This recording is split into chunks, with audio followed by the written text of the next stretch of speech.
Hello, and welcome to today's webinar, From Fiber Band to Yes We Can. Today's presentation will be recorded and sent out to all registered participants and also will be posted on the Hub. We will have a Q&A portion throughout the presentation. You can type your questions into the question box on the webinar doc. Now on to Anna Heaton with Textile Exchange. Anna? Thank you very much, Rose, and thank you to all of you for joining for this webinar. As Rose said, this is From Fiber Band to Yes We Can, and we're going to be discussing sourcing animal fibres in your materials portfolio. So today you will hear from myself. I'm the lead on animal materials in the fibre and materials team for Textile Exchange, and also Callie Weldon, who's the standards specialist for Textile Exchange. We're also very pleased to be joined by Christiane from Varna, who's going to present a case study to us later in the webinar. So the agenda for today is really starting with a sourcing animal fibres 101, sort of get us all in where are we starting from, what are we trying to achieve. And then we're going to move on to sourcing animal fibres, sort of in practice, sort of the steps that need to be taken to move forward in sourcing animal fibres. And then we'll have a case study. As Rose said, please feel free to type any questions into the chat box as we go through, and we'll answer those as we go along. We'll also give a pause after each speaker just for you to sort of gather your thoughts and see if you have any questions that arise then. So starting off, we're going to do sort of a 101 for sourcing animal fibres. So as it says here, this can be the elephant in the room. So just like any other fibre or material, there are inherent risks, but with animal-based fibres, we are talking about sourcing a material that comes from a living animal. And we really need to recognise this and when we're considering the strategy for sourcing. And it's about recognising the impact and mitigating the risk. So if your verified and recognised impact is greater than your risk, you've got a good, strong sourcing strategy. And the risks we have to consider are farm level animal welfare mismanagement, land impact mismanagement, and animal activist attacks, which will generally pick up on the first two things in that list. The good news is that a sourcing strategy can help address these risks, and the tools you choose to support your strategy can also help mitigate the risk as well. So why have a sourcing strategy, and what is it all about? So this is thinking about setting up a sourcing strategy. It's a way of, it's an expression of your company, your brand policy, and the idea is this comes from a structured thought process as where are we, where do we want to be, what materials are we using, and what's the impacts of those materials. There should be an understanding of overarching animal welfare goals, and I've put here the 5 freedoms and the 5 provisions, and I'm just going to go into that in a little more detail on another slide. There needs to be an agreed goal, and that can be about your internal understanding and expectation within all the members of your company and team that are involved in sourcing materials and using these materials, but also that external projection of where you are as a company, where you want to be seen as a company. The sourcing strategy does need to recognise areas of risk, and I've noted here sort of impact hotspots.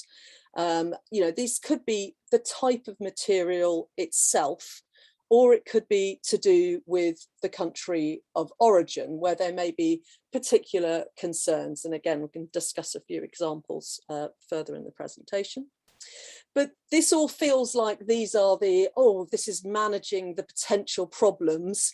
And there is part of that in your sourcing strategy, but we can also consider that this could be a recognition of positive outcomes from specific sourcing decisions that you make.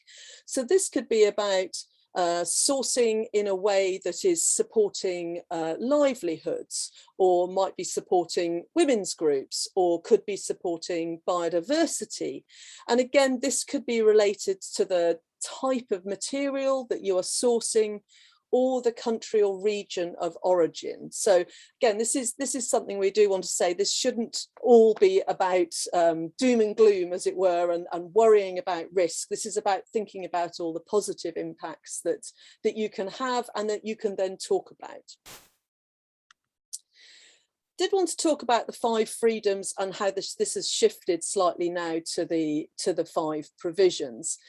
I think if you're going to deliver a positive, a useful animal material sourcing strategy, as I said on the previous slide, you need to have an understanding of what are the animal welfare goals that you're trying to achieve, and where therefore there are risks with the material or the source that might impact on animal welfare.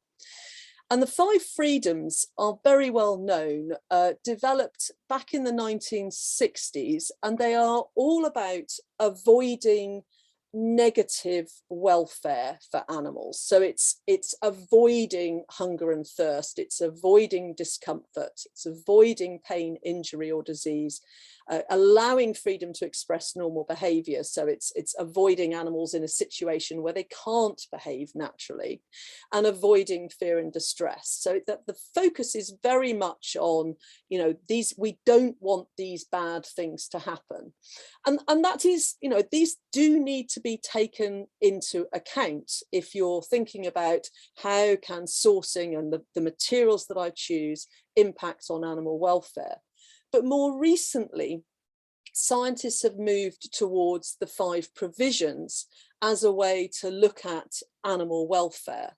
And these are far more about looking at the potential positive and negatives, but delivering an overall positive welfare experience for the animal. So it's gone beyond just avoidance of the negative to actually looking at provision of the positive.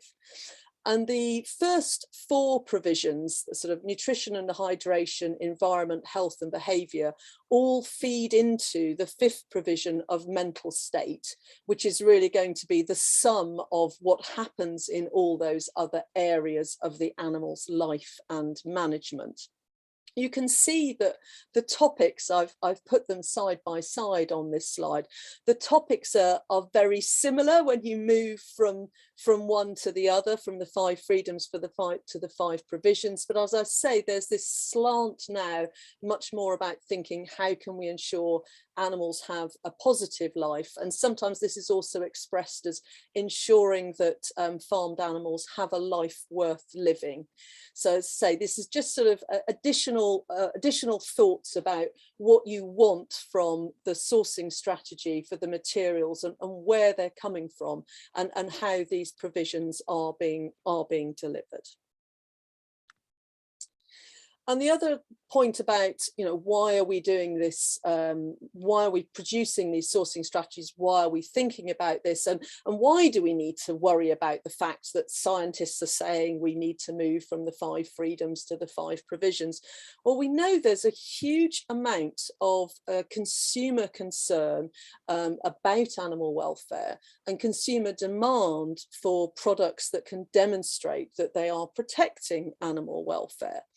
There is evidence in research now that consumers are choosing not to buy products if they don't meet their animal welfare concerns. There's been some recent surveys in the EU that show the percentage of people who consider that it is very important to protect the welfare of farmed animals increased from 34% to 57% between 2006 and 2015.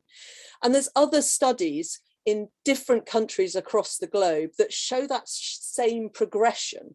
And you'll see that in some regions, when you dig into these studies, the sort of starting point of the people who are concerned might be lower than it was in the EU in the early 2000s, but there's always that progression of an increase in understanding and concern over time.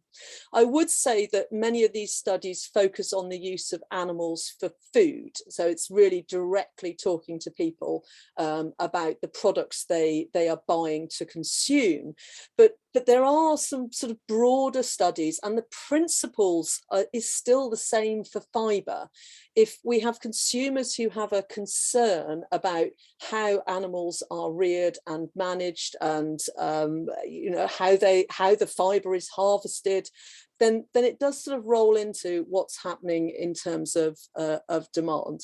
I've put a couple of recent papers up here from 2020, and as Rose said, everybody will get the slides here. But if anybody's interested in these particular papers, then feel free to message us and we can pass on the links. But it's certainly a development that is not slowing down and is not going to go away, this increased concern. So we definitely need to have this sourcing strategy. So let's now sort of almost step through, what do we actually need to include within it if we're going to have a good, strong sourcing strategy? So the first thing is all the animal materials that are used by your company or brand need to be included in this strategy. And I've put a note here, don't forget things like trims. It's quite often really easy to think about, well, we do woolen sweaters, and so that's our key material, and think about those main materials. But this really needs to think about all those little bits that might be used. You might not normally use leather, but it might appear as something on a trim. You know, there's all sorts of points like that. So it's any kind of animal material that can be used. And as we've talked about the sort of 5 freedoms, 5 provisions of welfare, showing that you understand that these are the underlying principles for animal welfare and how that relates to your supply chain and the materials that you are sourcing is very important too. Really, ideally, what we want to do is set some baseline requirements, this sort of where are we now in terms of what we're sourcing, and what does that look like? So you might have specific protocols or certifications that are relevant to the materials used. And there are different things here with certification. I mean, certification is very useful, obviously, and you know, Callie's going to talk more about sort of introducing certified materials to supply chains, because if you're looking at a certification like the Responsible Wool Standard, that point about the 5 freedoms, 5 provisions has already been taken into account, and it's included within the certification that you know, those points are already there and are dealt with within the certification.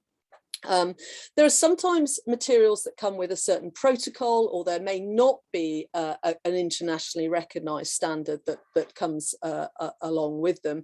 And you do need to think about, when you're talking about certifications or programmes, is this a third-party assurance when we're very clear that we've got that strength of assurance, or is this something that might be a group saying internally we check this, or there's a self-assessment for our farmers to fill in? And it's really just understanding what you're asking for or what your suppliers might be offering you, rather than saying you have to do it all this one way, though we would say that third-party assurance is giving you the greatest confidence.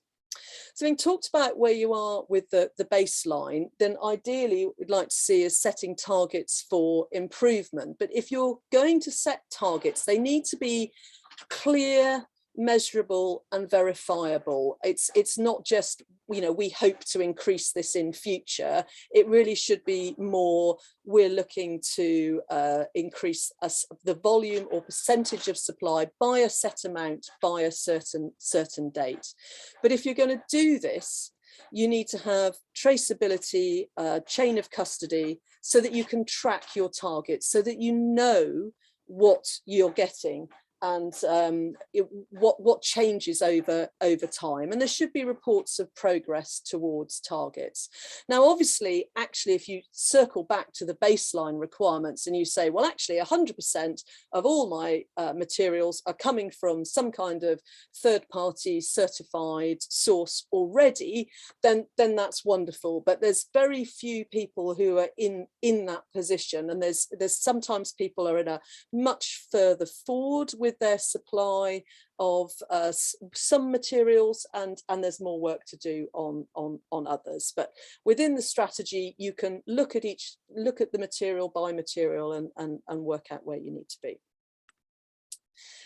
And then there's also an understanding around sort of the recognizing the species specific animal welfare challenges. So as I said when talking to the previous slide, if you're looking at certifications, then it's likely that these will be covered within those. But it's still that point of showing the consumer, if you're doing this as a publicly facing policy, but actually internally as well, that other members of the team within your company or brand, that you understand these issues. So some of the key topics might be, if you're sourcing wool, does this come from non-mulesed sheep? Now, as I've said, if we're talking about something like the responsible wool standard, then that is inherent within the certification. But not everybody will necessarily know that. So these sort of clear spelling out of these are things that we do not permit within our supply chain, or these are things we are moving away from within our supply chain, if that's your position, just helps get that clarity that you've recognized the issue and that you're doing something about it. Similarly, if we were talking about down and feathers, does this come from ducks and geese that are not force-fed and not live plucked? And there's similar kinds of issues for other animal-based materials as well. And then if there are some materials you don't allow, say so, be clear about it. I mean, this might be specific materials. So obviously there'll be quite a few brands that have fur-free commitments who very clearly say we do not use any of these types of fur product. And it's very, that's again, it's a communication that this is where we are as a brand or a company.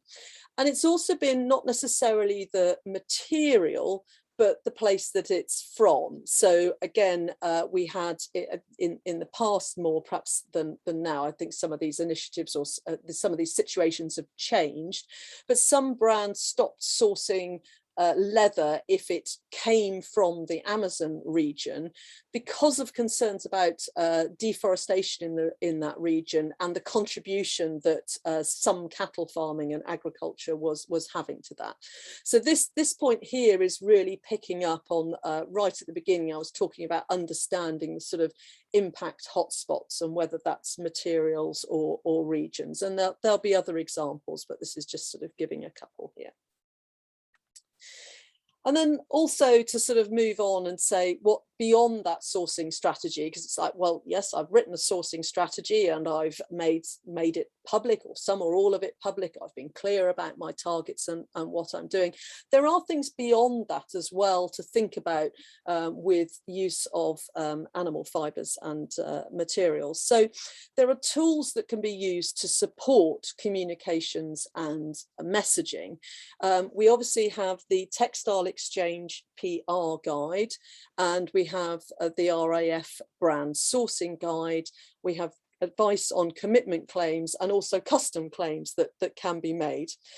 Later in this presentation, we're going to have some links that you'll be able to see as to how you can access this additional information. It's just, again, supporting you in what you can say and how you can say it, and the different type of messaging that you might need to do, whether it's something about proactively talking to your consumer about your commitment to move towards certified supply chains, or whether it's responding to an attack or some kind of negative comments that have come up.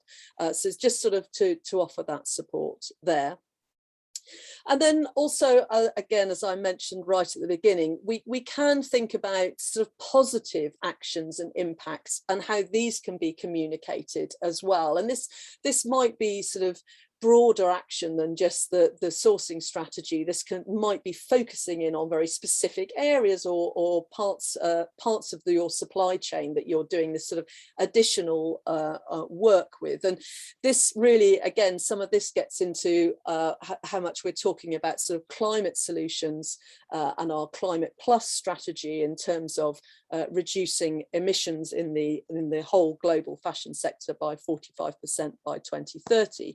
These kind of nature-based solutions. I mean, the one thing with working with animal fibers is we've got this very close connection with the land that they are on, and it's an integral part of their management is how the land is managed is impacting on the animals and the animal welfare. These things are very strongly linked.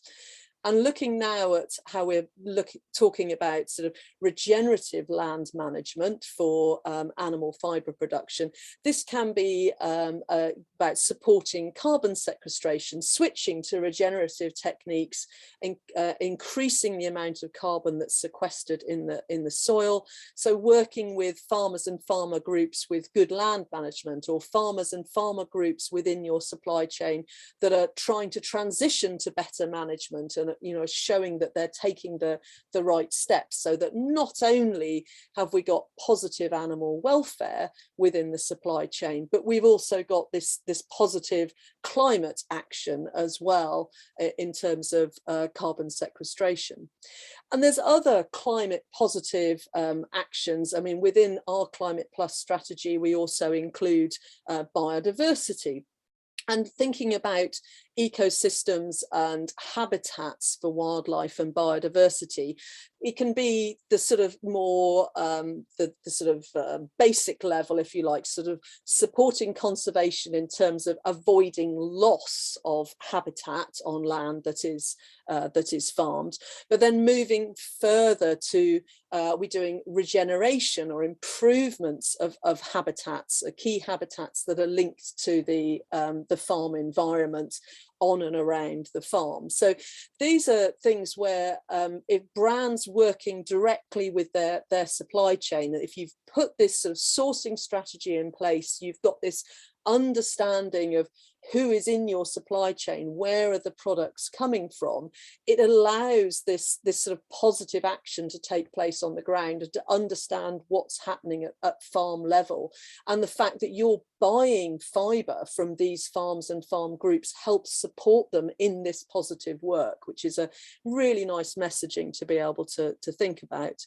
And then sourcing materials that support disadvantaged groups as well. This is sort of livelihood solutions as well.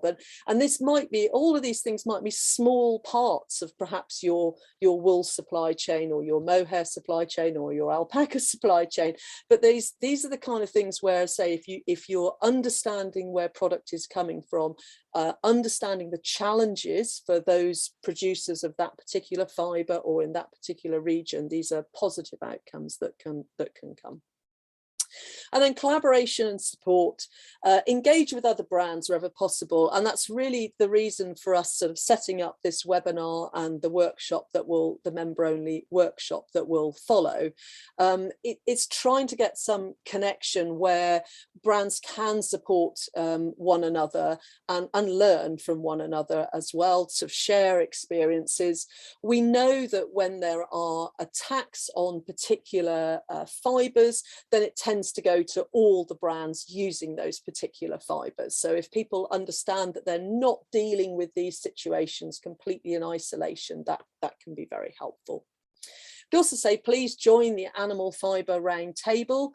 We now have one round table that covers all the different animal fibres. And so, we have everybody from the whole supply chain within that round table. And we hope that that's another sort of very place where you can engage with farmers groups, within other people from within different parts of the supply chain, and understand what's going on with work like regenerative land management.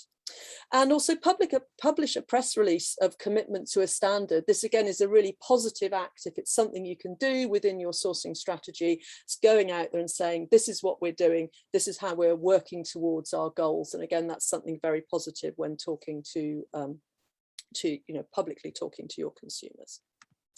So that's sort of a run through of the sourcing strategy. Callie, are there any, I'd say if anybody's got, I'll just do a brief pause. If anybody's got any questions, or Callie, if there is any questions that have come through. I don't see any in the chat box right now, or the question and answer box, but feel free to type them in, and we can pause after my section too before we get into the case study. Yeah, that's great. Thanks, Callie. So I will now hand over to Callie, who's going to talk about sourcing animal fibers in practice. Thanks, Callie. Thanks, Anna. So this slide is based on a lot of conversations that I've had with brands and their sourcing strategies around animal fibers. And I think the conversation always starts off really similar, where they'll come to Textile Exchange because they're looking to get certified. And sometimes we kind of have to back out of that conversation a bit and zoom out back to the animal fiber sourcing strategy to make sure that certification, and especially third-party verified certification, is actually the right next step for the brand. I think sometimes it can be a little bit of a relief to realize that you don't always have to go straight for third-party certification. And while Textile Exchange definitely considers that to be a gold star and promotes that, it really is a journey. And so there's lots of different tools that can act as stepping stones to help you achieve your goals. So after you've identified your animal fiber sourcing strategy and kind of considered what your brand values, what the non-negotiables are when it comes for sourcing fibers, there really are a huge amount of tools that are available in the market, from standards to a lot of other programming efforts that can help you achieve these goals. And you can also develop an in-progress strategy. So while we're working towards a gold star, we can also be implementing these other programs. So it doesn't always mean third-party certification, and sometimes a standard doesn't exist in the space that you're looking for, but there are other options. So Anna touched a little bit on risk management. Obviously, a third-party verified certification would be the best or the most stringent way to manage the risk in the supply chain, but other types of programs have different levels of risk that you're inherently adopting, but can also be a good way to start working towards the gold star. So these are things like second-party verified certification, where maybe a organization is doing internal audits of their requirements or their system that they have. This can also be a scheme or recognition program versus a certification. So, it's something where there's guidelines and maybe there's a declaration that is signed, or farmers are coming together to say that they all are adhering to certain values within their group. Or it could be a brand-owned farm-level programming effort where the brand specifically is working in an area or taking on a project that they know on the ground is having impact because they're designing and developing and working with the on-the-ground partner, but it's not necessarily a certification, or it's not audited. And so again, these types of programs might have higher risks when it comes to the verification of impacts and the claims that you can make on the finished good, but they're great stepping stones towards improving the sourcing strategy that you have. We can go next slide, Anna. Thanks. So I'm just going to go through, I've kind of split this section up into 5 different main questions or topics that I talk a lot about with brands on the calls that I have with them. And so we'll go through each of these individually. And we can go to the next slide. So the first is just a pretty simple, straightforward, how is sourcing certified animal fibers different than how I normally source animal fibers? And these questions will be in the lens of sourcing certified, whether it's a Textile Exchange standard or another certification program. But when it comes to sourcing certified animal fibers, it really is, it's similar to implementing any other programming effort across any other fiber that you're looking at. So there's going to be a higher level of involvement with your team and your sourcing, your purchasing office, your design team, with where the material is coming from. So instead of it being a passive process, it might be something where your team is becoming more active in what's actually happening in the supply chain and who you're working with, which can be a pretty big change. That's a great first step to just start getting more involved. And we always say to, a great first step is to map out your supply chain. And so that could be a big change for your organization. But we do hear these answers have been compiled from many conversations that we've had with brands, that these are kind of the top things that have been different from certified fibers to sourcing non-certified animal fibers. So huge ones are just pilot programs with supply chain partners. If you are engaging in a newly certified supply chain or a supply chain that you're trying to help get certified, a pilot program is always super helpful to make sure that you're not just jumping into an audit without knowing where there might be gaps in what they're capable of versus what is required of the standard. Signal from suppliers that they're engaged and educated about certification versus brands just pushing it onto the supply chain. We've heard from a couple different brands that about 60 to 70% of their time is spent in engagement and education before the audit even occurs, just to make sure that you really do have partners that are working with you and want to achieve the same goal as you.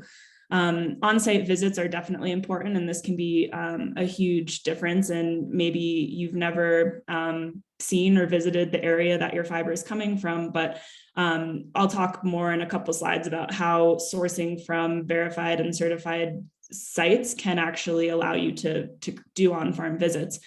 And then early commitment signals is definitely really, really helpful for the producers. It's allowing them for detailed planning around forecasting and can also really help with pricing and the premium of the fiber. Two-way communication, a constant flow, which definitely can be different for brands. Before your, the communication might just be coming from the brand ordering, and now it's going to be a two-way communication. What's going well with this, getting ready for a certification, what's not going well. And again, this is kind of framed in the way of you are helping a farm get certified. But again, if you're sourcing from a certified site as well, there also should be a two-way communication.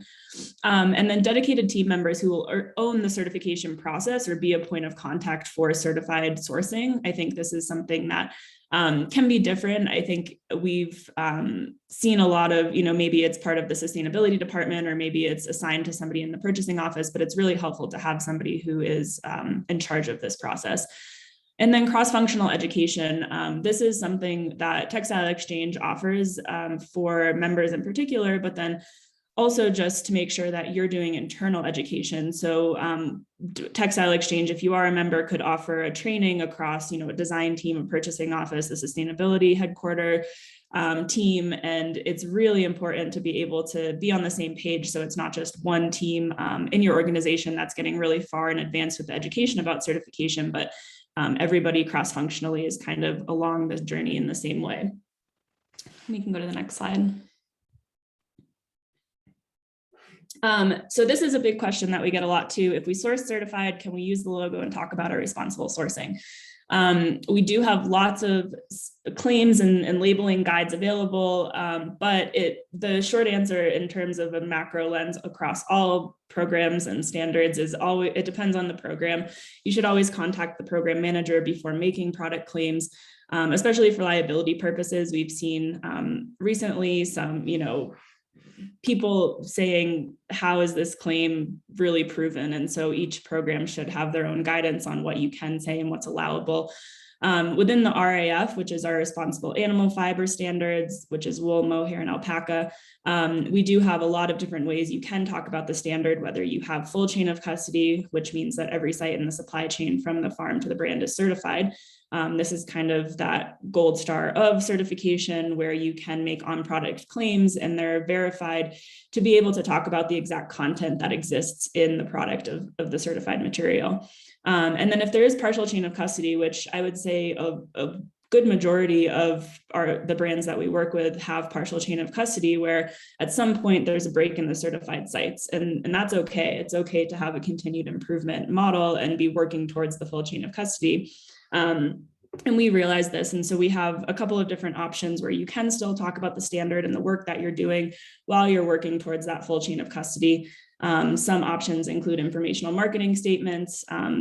you can make commitment claims about the standard, as we mentioned. And then there's also custom claim options if an agreement has been signed with Textile Exchange. And this is a relatively new option, but it allows for brands to talk very specifically about the efforts that they're making in relation to building certified supply. So for example, with the alpaca standard, certified supply, this is our first year. So we're trying to build that up over the course of the next couple of years. And if there's funding that is put towards the standard for on-farm implementation, there's the option to talk about very specifically, we are helping to support veterinary technician training in this area of Peru. And so that is definitely an option if you're interested. We have information on how to get involved in that on our resource slide at the end. We can continue on. Thanks. Another question, obviously, what are the challenges and how far in advance should I be planning for sourcing animal fibers or verified or certified animal fibers? And definitely in the beginning, as I mentioned with alpaca, availability is a big aspect. So don't necessarily expect that if you're wanting to source certified fiber and the standard has just been released, or it's a relatively new program, that next year you'll be able to have on-product claims in stores. Look to make commitment claims in this period of time and support the implementation programs. Premiums that come with the programs or the certified fiber can definitely be something to consider when you're designing and building out a program.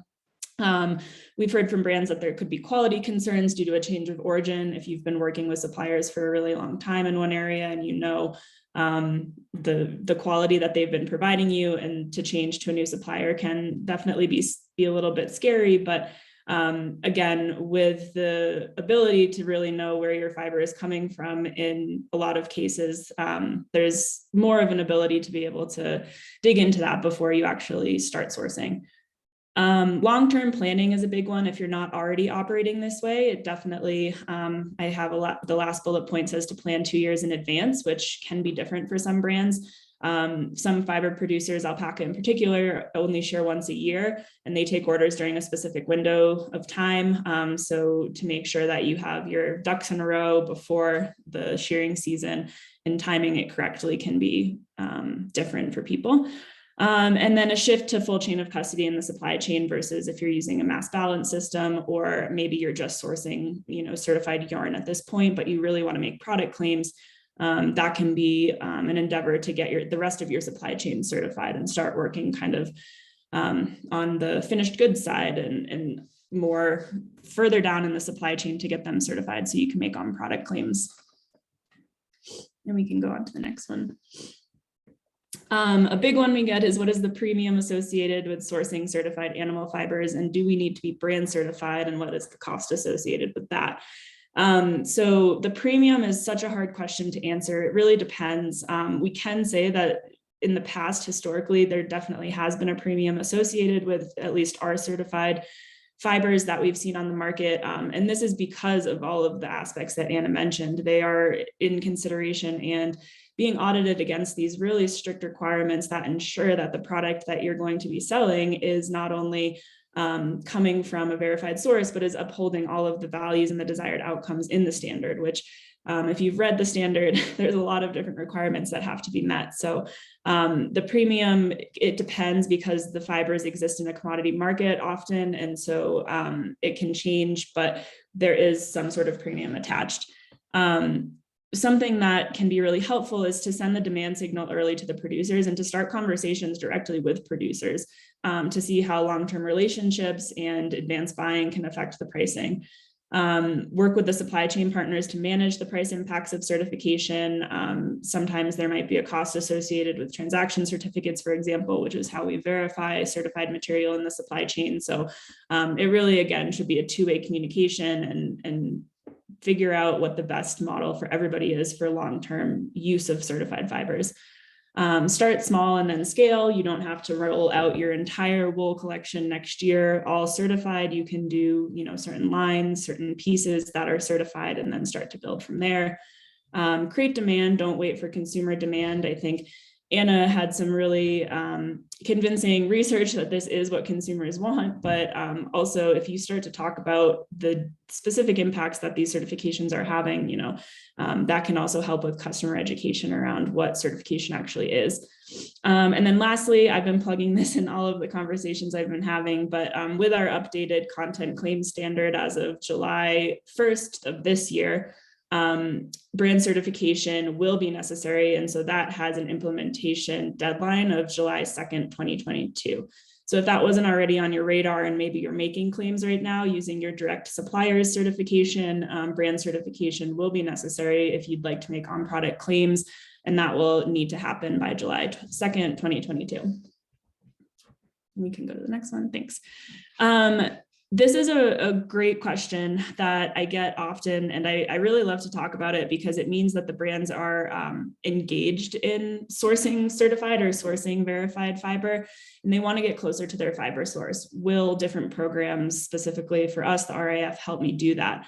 And so it depends on the certification or the programming model. Obviously, if you are sourcing directly from a farm group, you're getting closer to the source of the fiber. Let's say you're just sourcing RAF fiber from an agent or a direct supplier. Thanks. Or a direct supplier.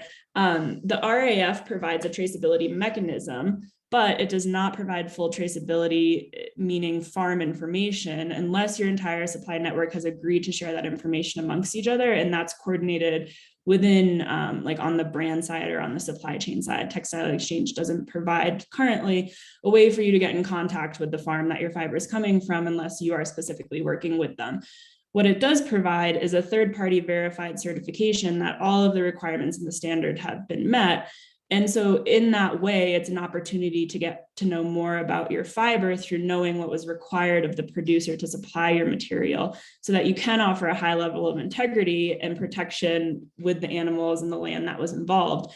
But you can't necessarily know where exactly that fiber is coming from or what the address or the information of the farm is. And this is in part because of just data protection laws, but also because a lot of the times farms are also people's homes. And so, to offer personal addresses can be risky, just as it is with, animal activists and things like that. So it offers a mechanism for you to be able to get to know more about how the fiber was sourced and what happened on farm without necessarily revealing the identity of where the farm is. And you can find full traceability again by working directly with farm groups who are aggregators of fiber. So we have a lot of certified sites who act as brokers. And so if you're working directly with them to connect the dots, they'll be able to provide you information about where they're working and what the conditions on their farms are. And then I just have a quote. This has been used a couple of times from a presentation that Kathmandu did on the RWS, but I really love it. It's spend more time in answering the why than the what and the how, and bringing the suppliers along on the journey so it becomes everyone's cause and not just yours. And I think that's really how we've seen a lot of brands find success, is that this is a hand-in-hand partnership instead of just a demanded thing that needs to happen in order to have sustainability in the system. And I think that was the last one from me. I can pause, although I don't see any questions in the chat box there. And I think that kind of is a great runway to introduce our speaker. If you want to go to the next slide for the case study. Great. Yeah, so I will introduce Christian from Varner. We've worked with Varner and we've heard from Varner in a couple of our previous webinars in the past, but Christian is here to give us a case study on how they've worked with the RWS specifically and built a strategy that has turned into a whole RWS program within their brand. So I will hand it off to you. Thank you. Thank you. Thank you. So we can just move along to the next slide. I'm going to talk a bit about how we work with animal welfare in Varner and also how we came to source responsible wool, which hasn't been a very easy journey, but we have managed. So I would like to share my experiences on that. I think that might be useful for other brands as well. Just if you go to next slide. I guess that many of you are not very familiar with Varner, but we are one of Scandinavia's main retail companies. And we have like 1,250 stores around 5 countries. But the main markets, it's Scandinavia. So Norway, Sweden, and Finland is our main markets. We are located just outside Oslo in beautiful surroundings.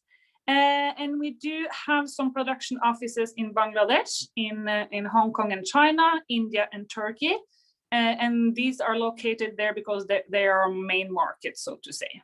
And in the core of our business, we have a strong focus on sustainable development and sustainable principles. And that we try to carry out in everyday work, not easy. Next slide. It's just a short overview over our brands. Dressman is our biggest brand, and it's a menswear brand. Cubus is a family brand, having clothing for children, for babies, men and women. Carlings is our jeans brand and more kind of rock brand. We have Big Bock, which is for young women. And then we have Junkyard, our street brand, and Volt, our more dressed up brand for men. And then we also have the franchise for Levi's in Scandinavia. Next slide, please. So wool in Scandinavia, it has kind of a special position because it's very, it has kind of a strong cultural position in Scandinavia, and especially I would say in Norway. Wool is very, very common to use in Norway. I think we have used it since the time of the Vikings. We don't have, the climate don't allow us to cultivate a lot of things, but we have a lot of sheep. So that we have used wool since the day of the Vikings. And it's much needed in the climate that we have in Norway because the winters will get very cold here. So wool underwear, it's actually a must in winter time. And woolen sweaters as well is always popular. So wool clothing and wool underwear, it's kind of the things you wear under a kind of a nice blouse, under the dress in winter time, because else you will freeze to death. And wool clothing for babies is an essential. So every newborn babies will get a set or 2 or 3 of wool underwear, no matter the timing of the year, actually. And then we also have like a strong tradition for home knitting. That still stands pretty strong in Norway. So all in all, wool is kind of a very important fiber in Norway. And as a brand, it then stands also important for us because it's important for our customer. Let's go to the next slide. So in 2020, wool only made up 5% of the total fiber uptake in Varner. So technically, you can't say it's a priority fiber in that sense. But anyway, we have chosen to work with wool because it's important. And in 2020, 40% of the wool was from what we call preferred sources. That means that 36% was responsible wool certified and 4% was recycled. And you can just still ask the question then why do we prioritize it if it's only making up 5% of our total fiber uptake? We should put our effort other places, perhaps. But as I mentioned, it stands very strong in Scandinavia, and it's very important to our customer. And we know that several risks are connected to the fiber. Textile Exchange has already talked about that in this webinar. There are the animal welfare risk, reputational risk for the brand if they do not manage well. We have the environmental risk, and also in some certain areas, there are also human rights risks. So what we did in Varner, we set a goal. We have said that in order to use wool and animal fibers within our collection, we need them to be 100% traceable and certified by 2030. So that's kind of a scary goal, I would say, but we think it's an important one. So if you go to the next slide.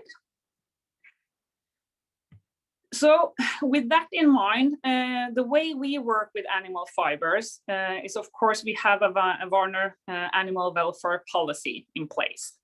And what goes into that is a lot of risk assessment. So we do risk assessment on the animal welfare. The 5 provisions are very important, and it's kind of the core of the animal welfare policy. We do also risk assess on environment. And I can say that cashmere, for instance, is one of the fibers that we have chosen to ban. And that's basically because of the environmental issues that comes with that fiber, and that we see that we in Warner, we are not able to manage that. We also look at traceability and transparency. That is an important factor. And then we also have the social risks. So all these things goes into what is the Warner Animal Welfare Policy, which comes with a list of bans, cashmere being one of them, as mentioned. But it also comes with a set of requirements. And these requirements and bans and the explanation of why is then communicated to all of our suppliers and also internally in the organization. I think animal fibers is the training session that we have had the most times actually internally. Also because for buyers and designers in our organization, it's very important for them as well to know that these risks are managed and addressed actually. So next slide. Moving to the, yeah, there it is. Yes. So we have kind of a matrix approach. When we do the risk assessment, we ask a lot of questions. So one of them, and that the Textile Exchange also has been talking about, is there any certifications available, or are they being developed any certification that can fulfill our Warner Sustainable Fiber Strategy? We look at if the material can fit into the Warner goal on traceability and transparency, or will there be potential for this in the coming years? Because we also look at, okay, today it might not be any certification, but we know that some organizations are working towards setting some requirements or building a certification or building a program. So if we have faith in that, that could be enough to say go for that fiber. If we can't find anything about that, it will be more difficult to move forward. We also take into consideration the public's opinion and the customer's opinion. As we know, there has been several attacks on animal fibers. And it's always very interesting, I think, to see what kind of customer reactions you get onto that, and how well the customer will respond and understand the answers given when you kind of fight back. So that is also something that we consider. Will the fiber or the animal material, will it be taken well by the customer or not? And also, of course, we look into if the industry can be connected to forced labor allegation or environmental concerns, etc. Things that are already banned into this. So there's a lot of questions we ask when we evaluate the fiber. And depending on the answer, we will then move forward with that animal fiber or not. So for cashmere, we saw issue with the environmental issues. And we also saw that it would be difficult managing animal welfare. That meaning that we know that there are some certification or some kind of programs in place, but from Warner's perspective, we couldn't manage that. So for us, at this point, it's banned. Also from a business perspective, because cashmere was used previously in very small quantities. And in order to be able to manage that fiber group, we needed to put a lot of effort into doing so, and that would not be beneficial for us. But going back to responsible wool, so if you go to next slide, merino has been a very important fiber and something that we have worked with and tried to manage. Also, we have been struggling with the non-mule thing ban that we have, not being able to verify it good enough, we think. But before we started with responsible wool, we had some experiences with the RDS. So what we did there, even though the quantity was not very big, so it was not a very difficult project, Also, the variety of the product categories were quite limited. So we are talking about the traditional light down jacket, and that was more or less the only product category we had with down. And it's only valid for winter season. So rest of the year, we are not working with down at all. So here it was very easy for us to focus on 2 garment manufacturers to get those certified. And then we said to all the brands that you can only use these 2 garment manufacturers if you're going to make a down product. And then, of course, we got to 100% responsible down pretty fast. It was a lot of struggle internally, so that just need to be said. It was not an easy decision, but in order to be able to manage that, we saw that the possibility for us in that case were to do it like that. For responsible wool, if you click next, there were kind of different challenges and more challenges, so to speak, because we had bigger quantity, we had several suppliers, and we needed that because there were bigger variety and type of products. We had wool underwear, we have sweaters, we have suits with wool, etc. And when we started out, responsible wool was not commercially available in big scale. And the price difference was also significant. So that was the challenges we saw. And then what we did, if you go to the next slide, was that September 2016, we were approached by Textile Exchange, who said, you have been using the responsible down standard. Why don't you make a commitment towards responsible wool as well? And of course, we couldn't say no. so we did commit. And we committed with some sort of anxiety, I would say, because we couldn't see how we ever could manage this. We thought it as a very, very big challenge. But a couple of years later, we also set the goal that 100% should be traceable and certified. So then it was no way back. Autumn winter 2019 was the first season with certified products, and we managed to certify 15% that first year, which was quite a surprise actually, because we were a bit lucky on the way, considering it was the first time we worked in this way. So what we did was that we tried to map the supply chain for our biggest and most important wool garment manufacturer. And we also researched a lot of RVS certified spinners through Textile Exchange website.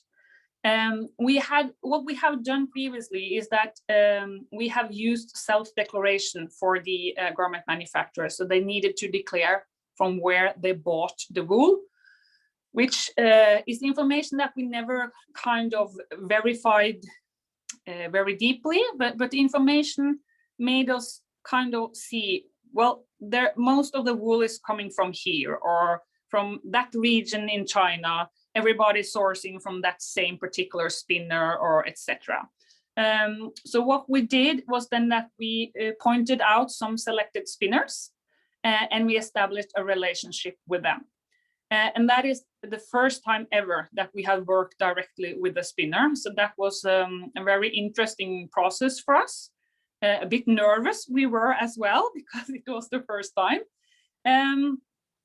The other thing we did was then when we had the spinners in place, we limited the number of garment manufacturers and we consolidated volumes cross-brand. So we didn't scale down as much as we did for responsible down, but we said that these 5 suppliers, those can kind of make all the products that we need, and we can give them bigger volumes. Next.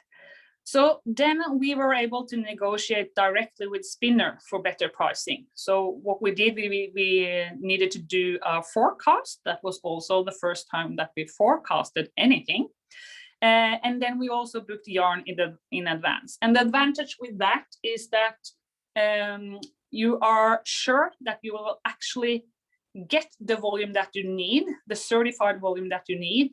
And you're also able to buy the yarn or the fiber at the time in the year when the prices might be a bit lower.